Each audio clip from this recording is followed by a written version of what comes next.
주말 뉴욕 증시는 예상을 깨고 감소한 소매 판매와 예상을 상회한 소비 심리 지표 사이에서 등락을 거듭하다 기술주에 힘입어 막판 상승에 성공했습니다. 다우는 0.4%가량 올라 1211에 끝났습니다.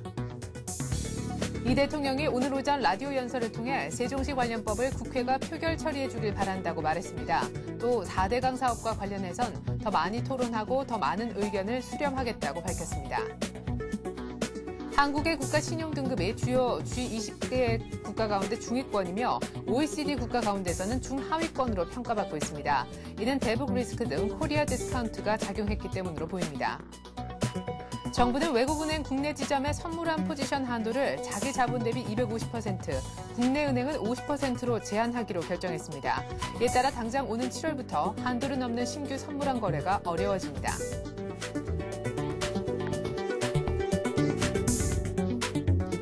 안녕하십니까. 출발선 증시의 최리나입니다. 코스피가 1650을 넘어 이제 1670선 중반까지 올라왔습니다. 이틀 연속 계속해서 올랐는데 20포인트 넘게 올랐고 1% 넘게 또한 추가적으로 상승한 결과입니다. 외국인이 현물에서 3천억가량 사줬죠. 이달 들어서 최대 규모의 순매수. 사실 한 달 반여 만에 이 정도 많은 규모 사준 것은 처음 있는 일이라고 합니다. 또한 선물 쪽에서도 장중인 4천 계약, 종가 기준 3천 계약 정도 매수를 해줬는데요. 9월물이 처음 시작됐죠. 쿼드러플 위칭데이 끝나고 초기 베이시스도 9월물의 경우 장중 내내 콘텐고를 유지하면서 차익 매수세도 유입이 돼 선물 쪽 분위기도 괜찮았습니다.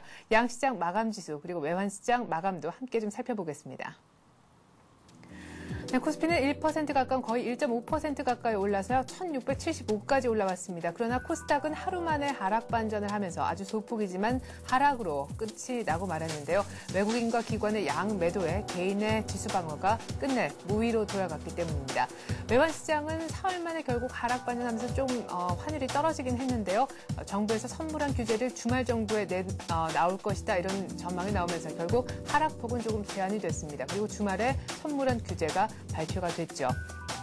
아시아 증시 마감도 한번 볼까요? 일본이 이틀 연속 올랐고요. 중국 상해종합지수도 덩달아 일단 반등에 성공을 하는 모습이었습니다. 유럽발 훈풍이 컸는데요. 유럽중앙은행에서 재정위기 국가를 살리기 위해서 채권 매입 추가적으로 더 해주겠다 얘기가 나왔었고 유로존 경제 성장률도 상향 조정됐기 때문입니다. 주말엔 뉴욕은 어떻게 끝이 났는지 한번 확인해 볼까요? 네. 다우가 0.4%가량 올라서 이틀 연속 상승세를 유지를 했고요. 이 때문에 주간 단위로 드디어 4주 만에 플러스 수익률을 기록할 수가 있었습니다. 무엇보다 소비 관련 지표는 엇갈리게 나왔는데 장 막판 기술주, 금융주 중심으로 매수세가 유입된 것이 가장 큰 플러스 마감의 요인이었습니다. 자, 보다 자세한 뉴욕 증시 이슈들 한번 들어보는 시간 갖죠. 권구찬 뉴욕 특파원 전화 연결해 보겠습니다. 안녕하세요.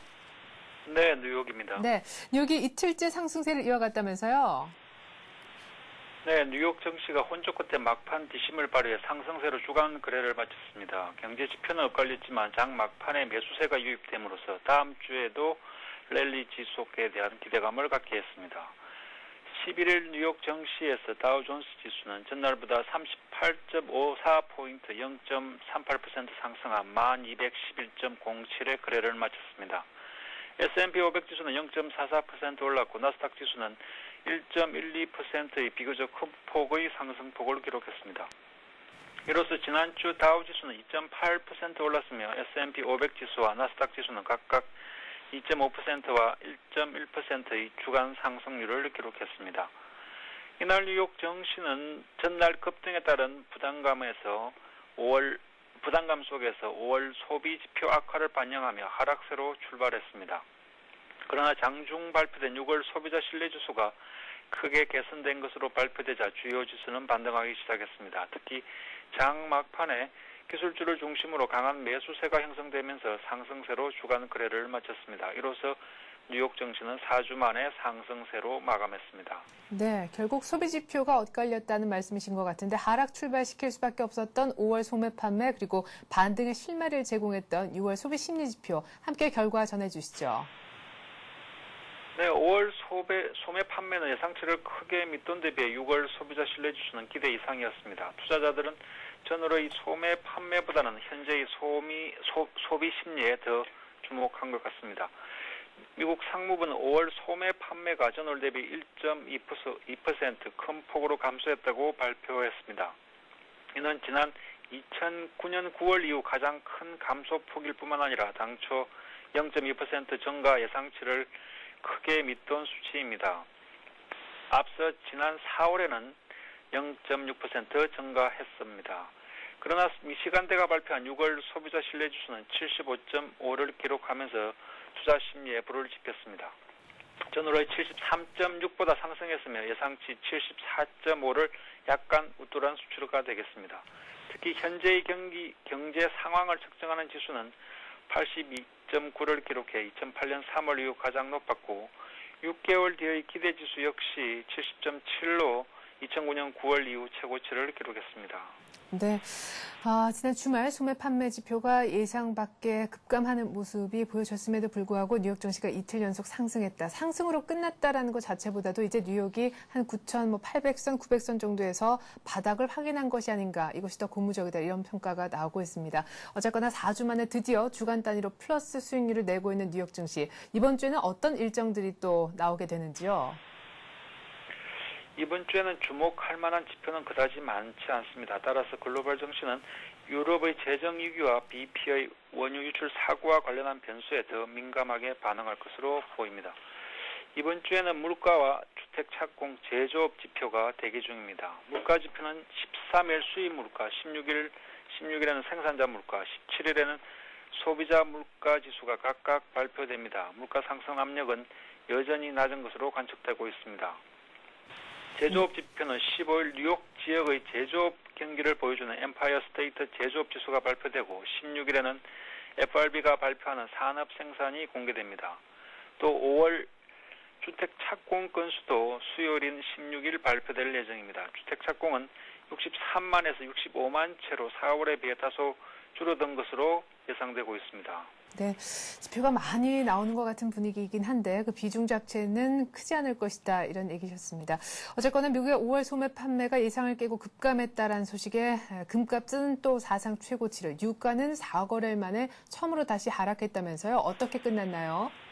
네, 국제유가는 5월 소매 판매 실적이 예상외로 부진한 것에 영향받아 하락했습니다. 이날 뉴욕 상업거래소에서 7월 인도분 서부 텍사스 원유는 전날보다 1.70달러, 2.3% 내린 배럴당 73.78달러에 마감했습니다. 네, 이렇게 해서 상품 시장 동향까지 잘 들었습니다. 권구찬 뉴욕 특파원과 함께했습니다. 고맙습니다. 네.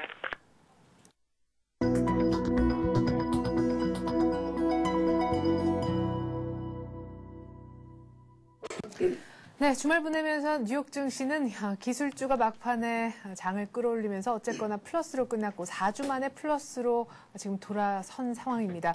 오늘 우리 장은 또 어떤 흐름을 보여줄지 1670선까지 회복한 상황, 전망 들어보는 시간 갖죠. 신한금융투자 영등포 지점에서 조재석 부장 나오셨습니다. 안녕하세요. 네, 안녕하십니까.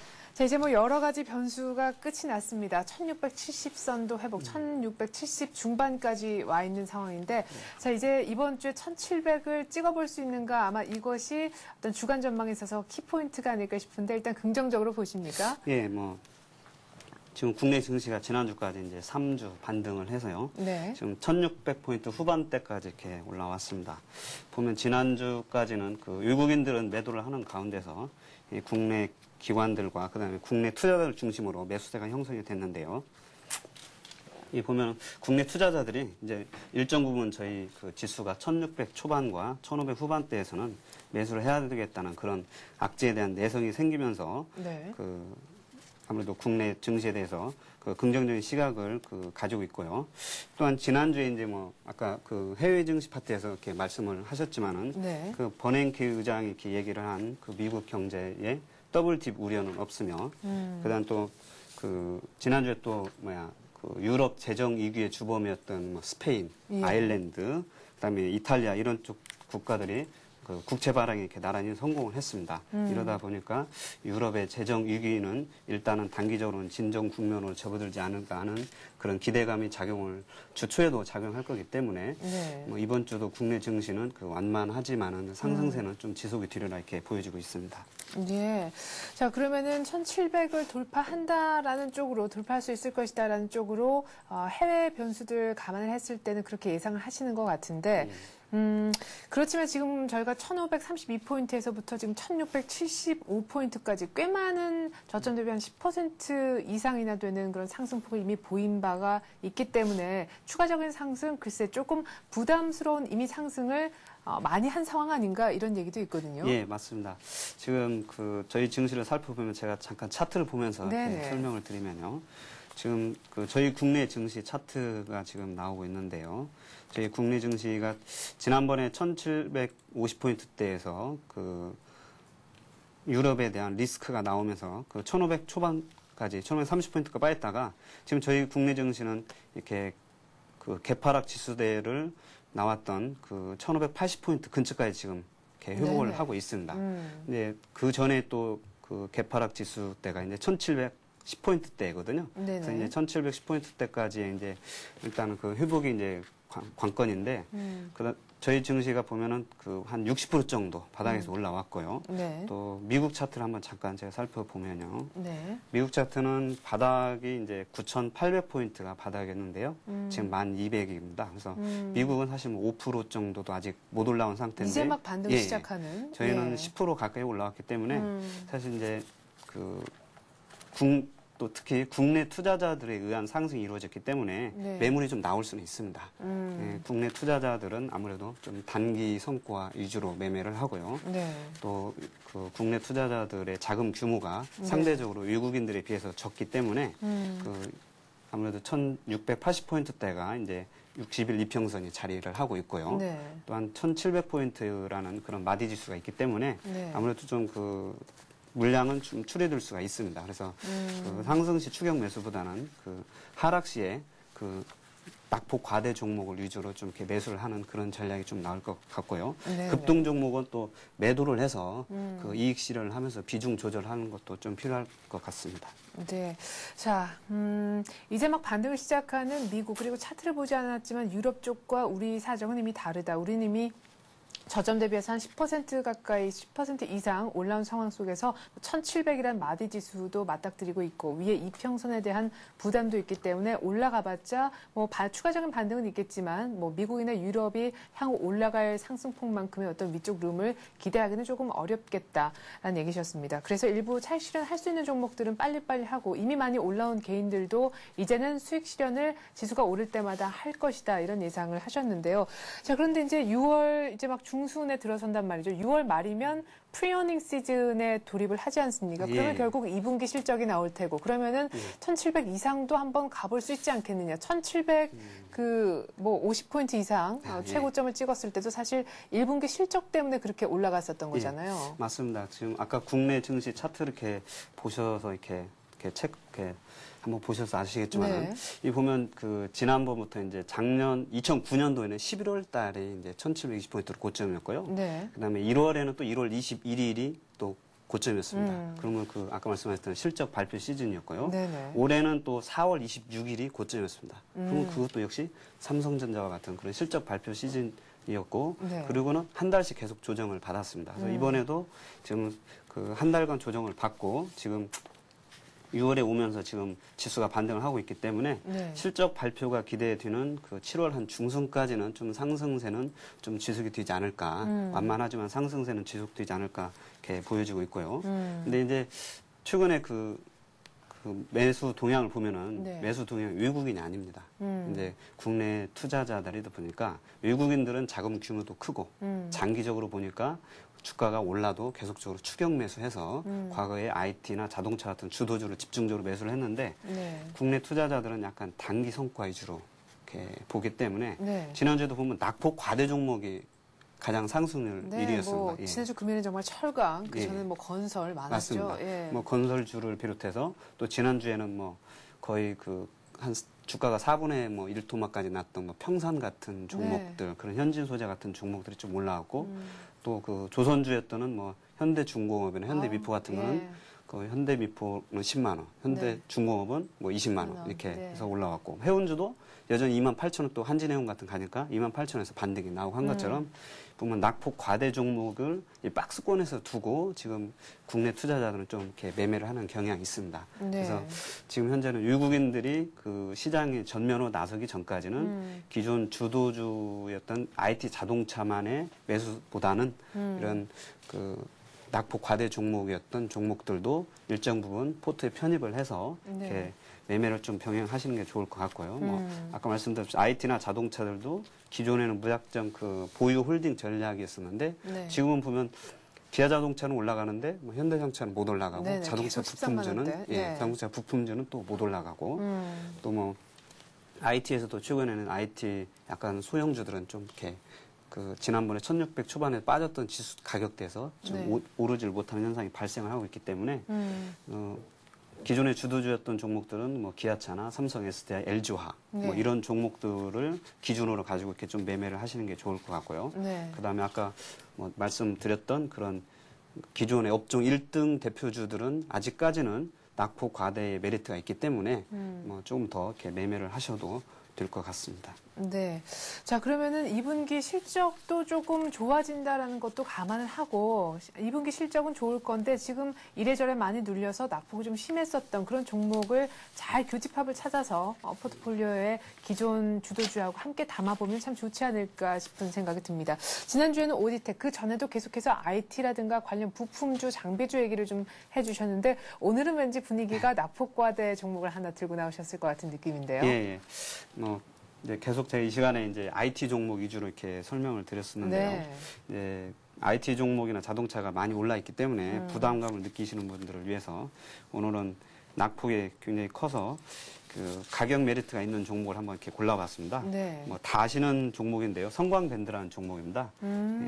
성광밴드는 뭐 석유, 화학, 발전, 설비, 이 조선 등의 산업에 사용되는 그 산업용 대형 피팅을 만드는 업체인데요. 예. 국내에 있는 태광이라는 업체하고 국내 및 세계 시장에서 1, 2위를 다투고 있는 종목입니다. 그러니까 이 종목은 보면 2008년 초반까지 그 조선 산업의 호황과 그 플랜트 산업의 호황으로 매출 및 영업이익이 높은 증가세를 기록하면서 네. 주가도 상승세를 기록을 하였습니다. 네. 근데 2008년 금융위기하고 2009년 하반기에 그 유럽 리스크로 인해서 주가가 이렇게 많이 하락세를 기록을 했고요. 네. 근데 그 성광밴드는 그 주가 흐름이 아까 말씀드린 플랜트 산업의 수주와 이 궤를 같이 합니다. 네. 그래서 작년 하반기에 그 GS건설이나 뭐 삼성 엔지니어링 예. 이런 종목들이 플랜트 수주를 한 뭐 사상 최대인 한 390억 불을 이렇게 수주를 해서 주가가 올라갔다가 네. 올 1월부터 그 유럽의 재정 위기로 주가가 빠졌습니다. 네. 그래서 그 플랜트 공사 이렇게 밸류 체인을 보면요. 그 원청 업체인 그 건설사나 네. 조선사들이 이제 그 수주를 따내면은 네. 보통 뭐 한 3년 정도의 공사 기간 동안에 네. 이제 설계가 끝나고 그 기자재나 부품 업체들한테 발주를. 예, 발주를 주는 기간이 통상적으로 한 6개월에서 1년 정도 걸립니다. 아, 수주 따오고 난 다음에 한 6개월이나 1년 정도 지난 후에 이런 부품 업체들한테 이제 발주를 주는데 네. 그러면 2009년 하반기에 공사 수주를 했으니까 이제 올 하반기부터 정도는 이제 이런 기자재나 부품 업체들한테 이제 발주를 주기 시작할 가능성이 높습니다. 그렇기 때문에 이런 성광밴드나 태광 같은 업체들이 이제는 하반기부터 그 수주 모멘텀을 기록해서 실적의 증가세를 보일 확률이 굉장히 높다고 할 수 있겠습니다. 네. 작년 하반기 대형 플랜트 수주들을 따놓은 것들이 이제 이쪽으로 발주가 이루어지면 결국 실적이 좋아질 것이다. 그리고 지금 시장의 어떤 흐름상 낙폭 과대돼 있는 종목인데 결국 실적 호전이 기대되는 종목이기도 하다라는 말씀이신 것 같습니다. 자, 많이 하락해서 이제 막 반등을 시작하는 성광밴드 차트 보면서 얼마에 사면 좋을지 얘기를 한번 들어보죠. 예. 지금 뭐 차트를 한번 보시면요. 네. 지금 이제 31,500원까지 2010년 1월에 갔다가 이게 급락했던 이유가 이제 유럽의 재정 위기 때문에 이렇게 급락을 했고요. 네. 그래서 이제 그 최근에 뭐 16,000원대 초반, 장중에는 뭐 이랬었고요. 보통 지금 18,000원이 바닥입니다. 18,000원이 바닥을 기록을 하고 있고 네. 지난 금요일 날 보면 이렇게 그 거래량이 늘면서 지난 앞에 거래량은 이제 투매에 의한 거래량 증가였고 이 물량을 받아내고 지금 지난주부터 후반에 거래가 늘면서 5일선 쌍바닥 패턴을 만들면서 네, 그러네요. 거래가 늘고 있기 때문에 거래가 좀 뒷받침이 되면은 이번에는 한 2만 지난번에 급락하기 전 가격대인 22,000원은 1차 목표가로 잡으시면 될 것 같고요. 네. 조금 더 기관들의 낙폭 과대에 근거해서 매수가 이루어지면은 그 전에 급락하기 전이었던 24,000원대 정도까지도 낙폭 과대에 의해서 상승을 할 수 있을 것 같습니다. 혹시 이러다가 다시 뭐 이래저래 악재 만나서 꺾일 수도 있으니까요. 이제 손절매는 뭐 이렇게 보시면은 5일선 쌍바닥 이었던 18,000원 정도를 이 손절매 가격으로 두시고 매수를 하시면 좋을 것 같고요. 매수 가격은 금요일 날 한 19,800원대까지 갔다가 지금 19,250원으로 이렇게 좀 밀리는 영망치형이 나왔기 때문에 지금 현재 가격에서 매수를 하셔도 매수를 하셔도 될 것 같습니다. 그래요. 삼광밴드 지난주 금요일 종가 정도에서 잡아서 바로 급락전 가격까지는 1차적으로 수익을 기대할 수 있겠다 얘기를 하셨습니다. 삼광밴드 얘기까지 들어봤습니다. 신한금융투자 영등포 지점 조재석 부장이었습니다. 부장님 잘 들었습니다. 예, 감사합니다.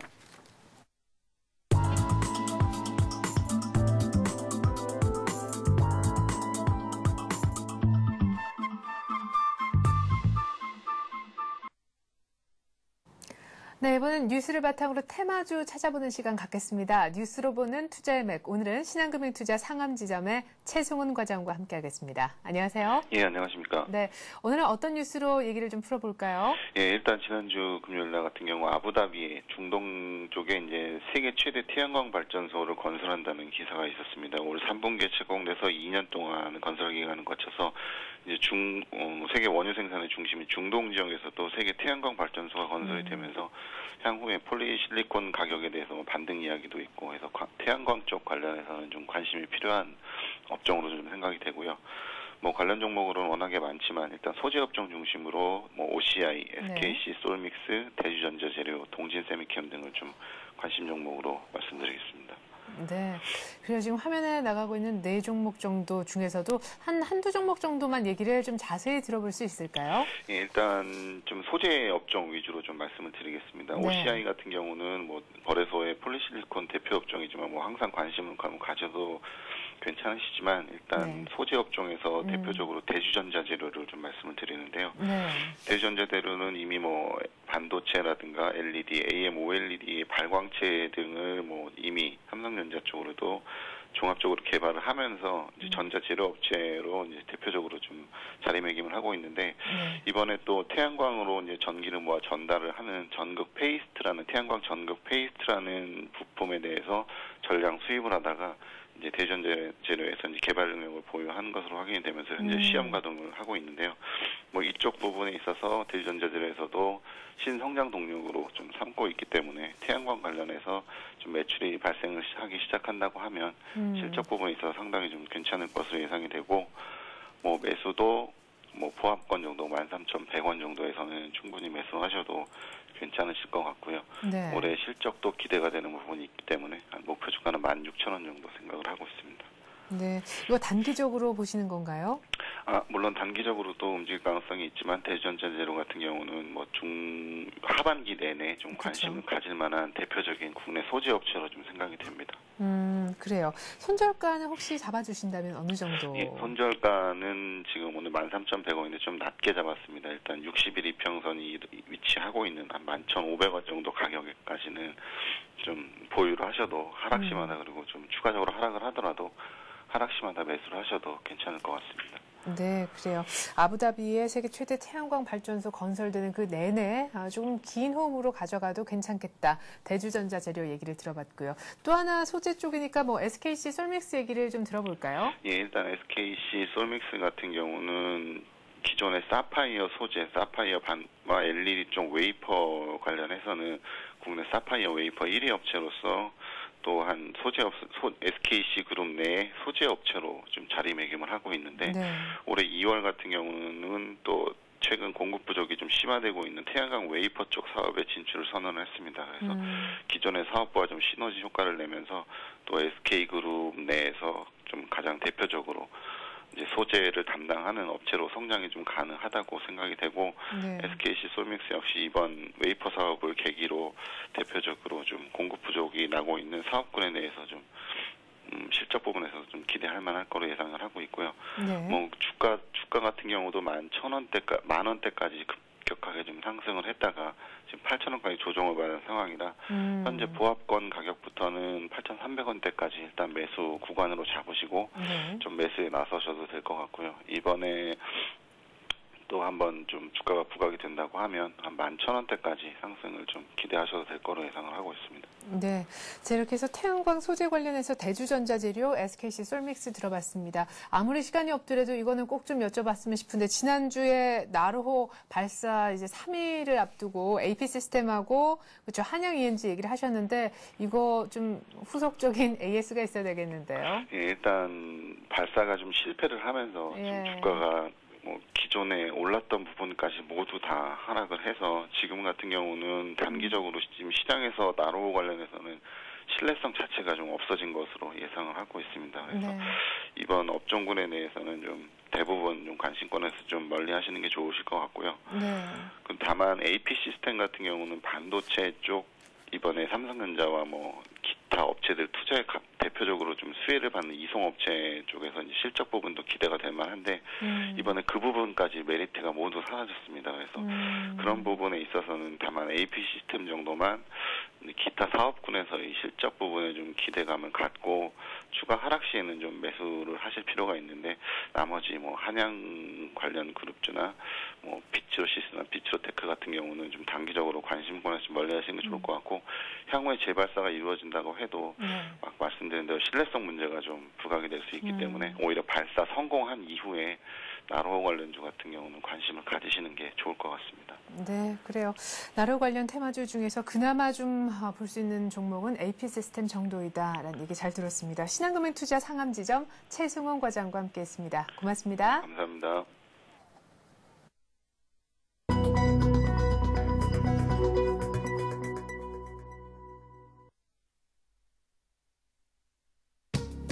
네, 6월 14일 월요일 우리 장 이제 막 시작하려 하고 있습니다. 주말에 뉴욕 증시가 또 올랐습니다.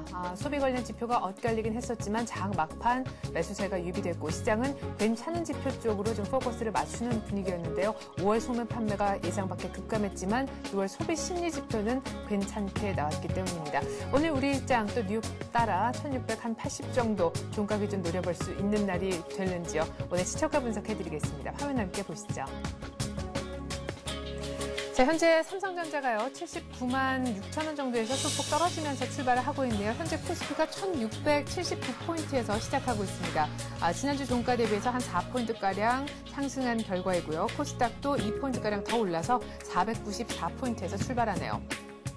자, 삼성전자 80만 원 바로 턱밑까지 갔었는데 조금 부담스러운 모습 속에 오늘은 약간 숨을 고르고요. 포스코가 지난주 금요일에 거의 3% 후반까지 급등했었는데 이제는 좀 올라가려는 움직임이 보여지는 것 같습니다. 철강 섹터가 오늘 전반적으로 다 움직여줄까요? 일단 포스코 보니까 긍정적으로 예상이 되는데요. 47만 1,500원까지 올라와줍니다. 현대차도 오늘 내로 조금 더 상승폭이 나와준다면 14만 원 찍어볼 수도 있겠군요. 13만 원 주가 탈피하는 날이 이제 점점점 가까워오는 듯 싶습니다.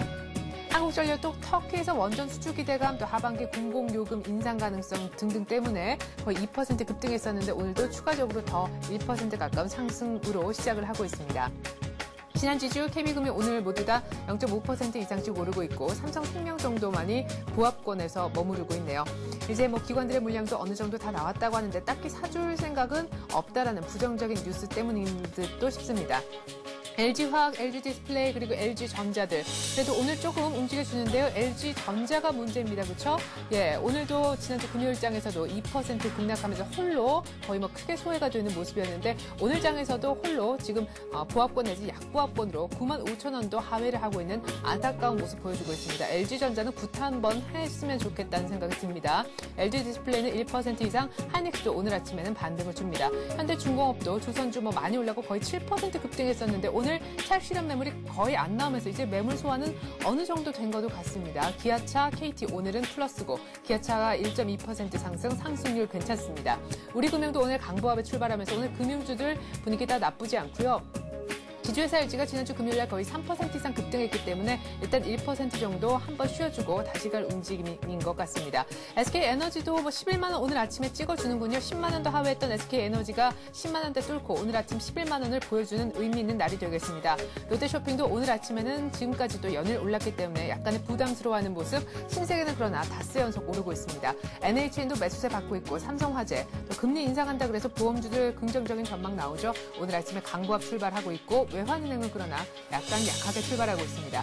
4%대 급등했었던 삼성물산, 건설주가 오늘도 또 흐름 괜찮으리라 예상이 되는군요. 현재 코스피가요 1679에서 출발했었는데 1680 넘겨서 1683까지 올라왔습니다. 코스닥을 분위기 짧게 보죠. 네, 이게 웬일입니까? 시총 1위가 바뀌었군요. 셀트리온이 1위로 올라섭니다. 2850원. 서울반도체가 2% 급등하고 있지만 아직 시총 순위는 2위에 서울반도체가 머물러 있는 상황입니다. 메가스터디 4% 급락했었는데 오늘 아침에 약간의 되돌림 있고 CJ 홈쇼핑이 지금 화두죠. 미디어 홈쇼핑 기업 분할한다 그래서 이해득실에 관해서 말이 많은데요. 한 5% 가까운 급락세에 이어서 오늘 또 2% 추가적으로 하락하면서 9만 원 선 이탈했습니다. 포스코 ICT도 오늘 아침에 반등 주는군요. 자, 그리고 지난주 금요일날 많이 올랐었던 태웅, 그리고 태광, 그리고 그 성황밴드 정도만 좀 보고 싶은데 일단 태웅이 5% 상승해서 오늘도 추가적인 상승해주고 있고 네오위즈 게임즈가 3% 급등, SFA도 2% 급등합니다. SK컴즈가 많은 급락을 6% 했었는데 오늘 아침에 반등이 딱히 보여지지 않고 있는데요. 태광도 오늘 아침에 일단은 조용한 모습입니다. 네, 현재 코스피가 1683포인트입니다. 외국인들이 그렇게 많이 사주는 분위기는 아니지만 일단은 1680선을 뚫은 아침입니다. 보다 자세한 출발 상황 분석 전문가와 함께 해보는 시간 갖죠. SK증권의 원종혁 연구원 만나볼까요? 안녕하세요. 안녕하십니까? 네, 일단 1680선, 61선은 1685선 정도에 조금 부담스럽다 했었는데 조만간에 오늘 아침 터치를 할 것 같네요. 예, 그렇습니다. 현재 코스피는 9.34포인트 상승한 1684포인트를 기록하고 있고요. 코스닥은 3.85포인트 상승한 495포인트를 기록하고 있습니다. 주말 사이 미국 시장의 강보합 수준에서 마감하면서 국내 시장도 좀 강보합 수준에서 출발을 하고 있고요. 최대 매물대인 1600대 후반을 계속 도전하는 모습을 보이고 있습니다. 현재 외국인은 마이너스 16억 원이고요. 기관은 플러스 54억 원의 순매수를 보이고 있습니다. 이어서 시황까지 이어서 말씀드리면요. 유럽 재정위기든 대외 불안은 끝난 것은 아니지만 점차 안정되는 분위기를 접어들고 있다고 보여집니다. 하지만 시장의 관심은 주식시장의 추세에 직접적인 영향을 미치는 경기에 대해 관심을 가질 텐데요. 미국의 고용지표와 소매지표가 예상보다는 부진한 것으로 나타나는 등 경기 회복 모멘텀에 대한 우려는 연장될 것으로 보입니다. 경기 회복 모멘텀이 둔화된다는 것은 주가의 적정 밸류에이션의 할인 요인이 될 수 있습니다. 우리나라 PR이 8.7배 수준인데요. 2005년 한국 시장이 릴레이팅 된 이후에 2008년 4분기 리먼 사태를 제외하고 가장 낮은 수준입니다. 이런 저평가 시각에도 불구하고 경기 모멘텀이 둔화되는 구간에서는 적정 밸류에이션을 못 받는 시간이 연장될 수 있다는 것입니다. 경기에 대한 시각은 4분기 이후에나 개선될 것으로 보이기 때문에 과도기라는 점에서 주식 비중을 축소할 필요는 없겠지만요. 지수는 좀 굉장히 천천히 움직일 가능성이 있어 보이고요. 이에 따라 시장 대응 속도도 천천히 접근해도 좀 괜찮을 것으로 보입니다. 네. 자, 그러면은 2분기 실적 나오는 6월 말서부터 7월까지 가도 속도가 좀 안 난다 이렇게 보시는 건가요? 아니면 천천히 가도 1700은 한 7월 정도 들어서면 터치가 가능할 것이다 이렇게 보시는 건가요? 예, 저는 천천히 가도 1700은 넘어갈 수 있다라고 보여지고 있고요. 실적 시즌 같은 경우에는 요번 같은 경우에는 IT와 대형주 업체 중에서는 거의 IT에 집중되어 있기 때문에 시가총액 비중이 20%가 넘는 IT가 실적 모멘텀이 부각된다면은 지수는 1700 이상은 갈 수 있다라고 생각하고 있습니다. 그렇군요. 자, 그러면은 이제 지금부터는 어떤 전략을 펴야 됩니까? 아직까지 실적을 보고 들어가기에는 조금은 이른감이 있고요. 말씀하셨던 대로 속도도 좀 천천히 갈 거다라고 얘기를 하셨는데 그러면은 호흡 자체를 조금 길게 볼 필요가 있는 겁니까? 네, 지금 제가 생각하는 종목별 업종별 대응은요. 지금은 5월에 불거졌던 유럽 위기로 과매도권에 진입했던 종목들이 반등 압력이 나타나는 구간이 있기 때문에 낙폭과대 종목 위주로 순환매 트레이딩이 가능하다고 생각되고요. 특히 실적 모멘텀이 그래도 상대적으로 우수한 기계나 통신 장비 업종에 대해서 관심이 필요하다고 생각됩니다. 또 앞에서 말씀드린 대로 경기 모멘텀이 둔화되는 시기이기 때문에 경기를 극복할 수 있는 업종에 관심이 필요합니다. 경기 방어적인 업종인 음식이나 통신도 될 수 있는데요. 대표적인 업종은 IT와 자동차가 될 것으로 보입니다. IT와 자동차가 대표적인 경기 관련 민감 업종에도 불구하고 이번에는 경기 둔화를 이길 것으로 보는 이유는요. 이들 업황이 아직은 공급이 수요를 못 따라가고 있기 때문에 경기 위축에도 불구하고요. 실적이 좋게 나올 것으로 예상되기 때문입니다. 최근 이들 업종에 대한 탄력이 좀 종목별로 둔화되기도 하고 등락이 좀 거듭하고 있지만 실적 시즌에 가까워지고 있다는 점에서 저는 분할 매수 관점에서 접근하는 것이 맞다라고 생각이 됩니다. 네, 그래요. 자, 그러면은 지금 낙폭과대 업종에 대해서는 트레이딩을 조금 하다가 점점점 그쪽 비중을 다시 줄여가고 실적 시즌 들어가면은 역시 IT 자동차 쪽으로 조금 무게 중심을 더 두는 전략이 좀 유효할까요? 예, 저는 그렇게 생각하고 있고요. 건설이나 이런 것들은 네. 업황 담당자에 따라서 좀 굉장히 시각 차이가 크게 나고 있거든요. 네. 그래서 그런 거는 이번 실적 시즌을 통해서 다음 분기에 대한 전망까지 같이 곁들여질 텐데요. 그런 거를 가늠하면서 장기 투자를 할 것이냐 말 거냐 결정하는 게 좋고요. 네. 지금만 봐서는 아직까지는 그냥 기술적 트레이딩 관점에서 접근하는 것이 낫다라고 보여집니다. 네, 낙폭과대 업종 지금 좀 오른다고 연일 계속 조금 연속적인 움직임 보여준다고 해서 길게 호흡을 가져가진 말자라는 얘기 들어봤습니다. SK증권 원종혁 연구원이었습니다. 고맙습니다. 네, 감사합니다. 네, 계속해서 채권시장 그리고 매환시장 출발도 한번 알아보러 가겠습니다. NH투자선물 리서치센터로 장소를 옮겨서요. 전소영 연구원 불러보겠습니다. 안녕하세요. 네, 안녕하세요. 네, 오늘 원달러 환율 출발 상황에 정부의 그 주말에 있었던 선물한 규제 영향이 클 것 같은데 얼마에 출발하고 있는지 정말 궁금하군요. 네, 오늘 달러원 환율은 6원 10전 하락한 1240원에 시작한 이후에 현재는 18원 50전 하락한 1227원 60전에 거래가 되고 있습니다. 일단 지난 금요일 환율부터 정리를 하자면요. 하락 출발하긴 했습니다만은 장중 내내 상승 흐름을 보였습니다. 선물한 규제 발표를 앞두고 시장 참여자들은 관망세를 보이면서 거래량도 50억 불 이하로 떨어졌고요. 유로화가 1.21달러 위로 올라갔음에도 불구하고 이런 규제 리스크로 환율은 하방 경직성을 보였습니다.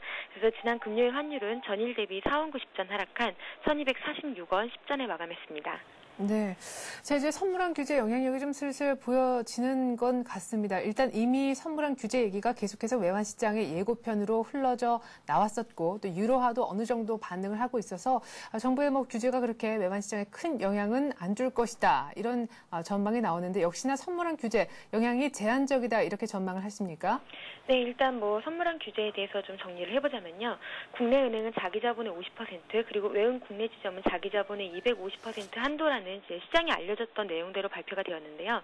일단 국내 은행 같은 경우는 자기 자본이 높기 때문에 현재도 20% 안팎으로 거래가 되고 있어서 국내 은행에 미치는 영향은 좀 거의 없다고 봐야 됩니다. 하지만 이제 외은 지점의 경우에는 현재 평균적으로 자기 자본의 300% 정도 선물한 포지션을 들고 있기 때문에 유예 기간이 있다고는 하지만 재정거래 포지션이 줄어들 수밖에 없는 상황입니다. 현재 재정거래로 외은 지점이 취할 수 있는 재정거래 이익은 100bp에서 200bp 정도 수준인데요. 이런 것들을 감안한다면 포지션의 절대 양을 맞추기 위해서 이들이 자기 자본을 늘릴 가능성은 크지 않고 결국에는 이제 외화 포지션을 줄이는 쪽으로 가지 않을까 하는 생각입니다. 이는 결국에는 이제 외국인의 채권 매수 약화와 외화 공급 원천이 줄어드는 결과로 작용할 것으로 예상이 됩니다. 하지만 지금 현재 시장에서 반응하는 거는 외환 선물한 규제가 시장에 이미 알려졌기 때문에 리스크 해소 차원에서 지금 환율이 하락하고 있다고 판단이 되고요. 유로 달러 같은 경우도 1.22선까지도 지금 올랐다가 현재는 1.2218달러 선에서 거래가 되고 있는데요. 유로가 1.21호 선에서 지금 쇼커버가 나오면서 환율이 좀 오르고 있습니다. 그래서 20일 이동평균 유로 달러가 20일 이동평균선을 상향 돌파한다면 유로의 쇼플레이더의 쇼커버가 좀 심화되면서 유로 반등이 깊어질 가능성도 열어두셔야겠고요. 유로화 반등에 따른 국내 플레이어들의 달러 밀어보기 시도도 지금 현재 나오고 있습니다. 그래서 오늘 같은 경우는 이런 유로화 반등과 그리고 선물한 규제의 불확실성 해소에 따라서 환율이 좀 하락은 불가피해 보입니다. 네, 그래요. 지금 환율이 1220원대로 급락했다는 속보가 계속해서 뜨고 있습니다. 오늘 유로화 반등 그리고 규제 일단은 불확실성 해소됐다는 측면에서 원달러 환율이 또 얼마나 급하게 아래쪽으로 내려갈 수 있을지도 한번 지켜봐야겠네요. 자, 한편 채권 시장은 금통위 여파가 계속되면서 지난주 금요일 날 또 큰 폭으로 움직이지 않았습니까? 보름 만에 최고치를 국고채 금리가 찍었다고요. 네, 지난 금요일 날 채권 시장은 금토일 이후에 부담이 이어졌지만요. 저가 매수 등으로 금리가 쉽게 크게 밀리지는 않는 양상이었습니다. 하지만 금리 상승세는 이어졌고요. 지난 금요일 날 국고 3년물은 4bp 상승한 3.68%, 그리고 국채 선물은 9틱 하락한 111.55로 마감했습니다. 그리고 오늘 국채 선물은 5틱 상승한 111.60에 시작하고 있습니다. 네, 선물한 규제가 또 채권 시장에는 분명히 악재일 것 같습니다. 앞서 말씀해 주셨던 대로 재정거래 포지션을 줄이게 되면은 이제 외인들이 그 채권 매수 안 해줄 수도 있겠다 하는 생각이 드는데요. 어떻게 전망하시는지요? 일단 채권 시장의 선물한 규제 자체는 악재일 것 같은데. 네, 일단 기준금리 인상 부담을 안고 있으면서도 비교적 견조한 장세를 연출하고 있는데요. 네. 일단 수급적으로는 하반기 채권 발행 물량이 줄어들 것에 대한 우호적인 요인이랑, 그리고 기술적으로도 차트가 무거움에도 불구하고 국채 선물 같은 경우는 이동평균선이 정배열 상태에 따른 탄탄한 지지선 확보 등이 채권 시장을 지지하는 요인이 되고 있습니다. 다만 통화정책 스탠스 변화로 전체 금리 방향이 상승 쪽이라는 것은 염두에 두셔야겠고요. 아까 말씀하신 대로 선물한 규제로 외은 지점의 재정거래 축소가 불가피해 보이면서 그동안 재정거래해왔던 단기물의 포지션 축소가 불가피할 전망이고, 이는 단기물 상승으로 작용해서 시장에는 수익률 곡선이 베어 플래튼이 가속화될 것으로 예상이 됩니다. 그리고 현재 지금 국채 선물 롤오버 기간인데요. 생각보다 외국인들이 롤오버를 많이 돌리지 않고 있는 상황이기 때문에 이것도 지금 선물한 규제에 따른 여파로 좀 해석이 가능합니다. 네, 이렇게 해서 외환시장 그리고 채권시장 전망까지 아주 자세히 잘 들었습니다. NH투자선물의 전소영 연구원이었습니다. 고맙습니다. 네, 감사합니다.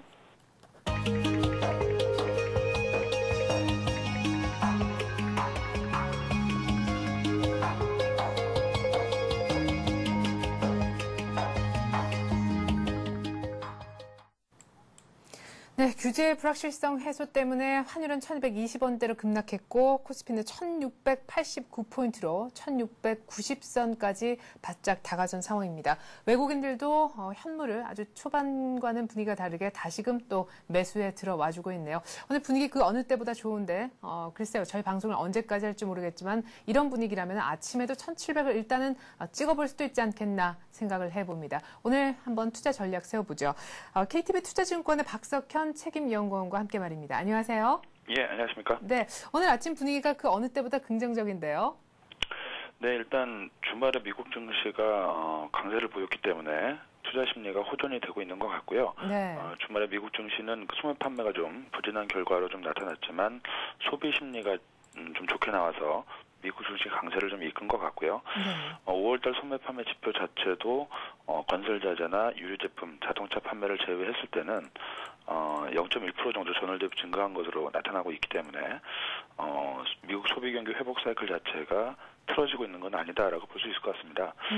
또 그 한국 수출에 좀 영향을 많이 미치는 부분이죠. 전자제품 판매 같은 경우는 전월 대비 0.5% 증가했고요. 전년 동월 대비로는 5.0% 증가하면서 증가세를 지속을 했기 때문에 이런 부분들이 지난 주말에 미국 IT주 강세 배경으로 작용을 했고요. 한국 시장에도 영향을 미칠 수 있는 변수다라고 볼 수 있을 것 같습니다. 지금 현재 외국인들이 그 장 초반에 이제 소폭 순매도를 기록을 하게 되는데 지금 현재는 조금씩 순매수 규모를 좀 늘리고 있고요. 현재 한 200억 원 정도 유가증권 시장에서 순매수를 기록을 하고 있습니다. 그 업종별로 봤을 때 철강금속 업종에 외국인과 기관의 동반 순매수가 좀 강하게 유입되고 있고요. 운송장비 업종으로도 외국인과 국내 기관의 동반 순매수가 지금 장 초반에 기록이 되고 있는 상황입니다. 그 전기전자 업종의 경우에는 그 장 초반에 외국인이 좀 매도가 나타났었죠. 하지만 그 현재는 외국인이 전기전자 업종에 대해서도 순매수를 회복을 하고 있는 것 같고요. 이에 따라서 전기전자 업종 역시 국내 기관과 외국인의 동반 순매수가 이루어지고 있기 때문에 전반적으로 금융주를 제외하고는 시가총액 상위 종목들, 대형주 업종들의 외국인과 기관의 동반 순매수가 이루어지면서 수급적인 호전이 이루어지고 있고 이런 부분들이 지수를 1690포인트까지 끌어올리는 요인으로 작용을 하고 있는 것 같습니다. 일정 부분 그 장초문의 주가가 많이 오르면서 저항선에 좀 근접을 했다고 볼 수 있겠죠. 기술적인 측면에서 지금 코스피 저항선은 1690포인트 전후 정도로 추정이 좀 되고 있는데요. 네. 장초반에 좀 상승폭을 확대하면서 이미 이 부분까지 좀 올라와 있고요.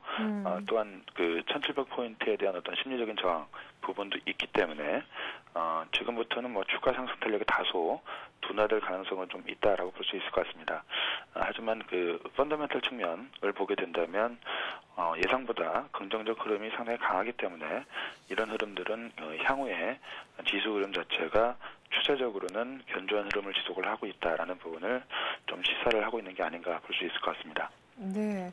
자, 그러면은 상승 탄력은 다소 둔화될 수 있겠다. 1700 마디 지수도 또 앞두고 있고, 지금 뭐 이평선에 딱 물려 있는 상황인데 사실 저점 대비해서 다른 글로벌 증시로 놓고 봤을 때 우리 증시가 또한 빠르게 먼저 오른 감이 없지 않아 있겠죠. 하지만 일단 추가적인 어떤 상승 속도는 더디겠지만 향후 어떤 증시 전망은 좀 긍정적으로 해주신 편인데 지금 오늘 보니까 말씀해 주셨던 대로 건설도 분위기가 괜찮고 철강 또 외국인과 기관이 동반 사주고 IT 자동차 이렇게 한다면 지수는 정말 갈 수밖에 없지 않나 싶은데요. 낙폭 과대 일부 섹터에 대해서는 지금이라도 조금 더 조금 덜 오른 낙폭 과대주의 경우에는 키 맞추기 작업 좀 더 진행될 수 있다 이렇게 보십니까? 금융주에 대해서 사실은 말씀드리고 싶은 건데요. 예. 전반적으로는 그 상대적으로 수익률이 좀 부진했던 업종들의 일단 수익률 그 갭 축소 현상은 조금 더 지속이 될 수 있다라고 보고 있고요. 네.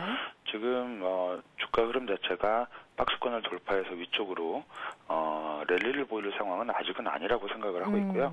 그런 부분들은 조금 더 시간이 지난 다음에 가능할 수 있다라고 쪽으로 이제 볼 수 있겠는데 다만 단기적으로는 박스권 흐름이 좀 더 지속이 될 가능성이 좀 있고 지금 현재는 그 박스권 흐름의 어떤 상당 부분 쪽에 와 있다라고 볼 수 있을 것 같습니다. 따라서 일단 박스권 흐름이 유지되는 상황 속에서는 기존 주도주와 상대적으로 부진했던 그 소외주들 간의 수익률 격차 해소가 좀 더 이루어질 가능성이 있기 때문에 그런 과정 속에서 일단 일정 부분 수익률이 부진했던 업종들의 키 맞추기 작업이 조금은 더 이루어질 가능성이 있다라고 보고 있고요. 하지만 이제 그 시장 흐름 자체가 이제 추세적인 상승으로 랠리 쪽으로 조금 더 가깝게 들어갈수록 아무래도 이제 그 기존에 이제 시장을 주도해왔던 업종들의 주도력이 조금 더 강화될 가능성은 있다라고 보고 있고요. 그 전까지는 말씀하셨던 대로 수익률 갭 축소 현상은 조금 더 이루어질 가능성은 있다라고 볼 수 있을 것 같습니다. 네, 그러면은 기존 주도주는 지금 당장 들어갔을 때도 강하게 튈 것 같진 않고 지수가 박스권이라면 말이죠. 그러면은 지금 낙폭과대 업종 중에서 가장 그나마 좀 메리트가 가장 많이 살아있는 쪽은 어느 쪽입니까? 일단 그 낙폭과대 업종 같은 경우는 그 금융주나 아니면은 그 건설주나 네. 일단 철강 업종 그 전반적인 어떤 내수 업종을 일단 볼 수 있을 것 같고요. 이런 업종들이 뭐 상대적으로는 그 키 맞추기 과정 속에서 전반적인 순환매 흐름을 형성할 가능성이 있지 않을까 생각을 하고 있습니다. 네. 지금 현재 이제 수급적인 측면으로 봐서는 최근에 이제 그 철강 업종에 대해서 외국인들 순매수가 좀 이루어지고 있는 상황이고요. 네. 국내 기관 같은 경우도 순환매 차원에서 상대적으로 부진했던 종목들에 대한 어떤 그 편입 과정을 조금 더 나타내고 있는 상황이기 때문에 그런 흐름을 좀 주목을 해볼 수 있지 않을까 보고 있고요. 외국인 순매수가 조금 더 상대적으로 강하게 유입되는 쪽에 단기적인 흐름에 있어서 관심을 가질 필요성은 있다라고 보고 있습니다. 네, 낙폭과대 일부 이미 다 알고 있는 섹터 중에서도 외국인들이 좀 강하게 사주는 그런 업종, 수급이 좀 뒷받침되는 쪽에 붙는 것이 어떻겠느냐 이런 얘기 해주셨습니다. KTB 투자증권의 박석현 책임연구원과 함께했습니다. 말씀 고맙습니다. 예, 감사합니다. 네. 자, 현재 코스피가 1690선까지 한번 찍어는 봤고요. 1689까지 다시 내려왔습니다. 외국인들의 매수세가 현물 쪽에 조금씩 더 강화되고 있고 개인들은 이 틈을 타서 빠르게 차익 실현하고 있습니다. 61선, 수급선이 위치한 1690선 중심으로 해서 아주 치열한 그런 공방이 이루어지고 있습니다. 어쨌거나 1690선도 한번 찍어본 아침, 외국인들도 현물을 사주고 환율도 정부의 선물한 규제 불확실성이 해소가 되면서 1220원대로 급락하고 있습니다. 전 잠시 후 마켓앤 센 증시로 다시 돌아오겠습니다. 고맙습니다.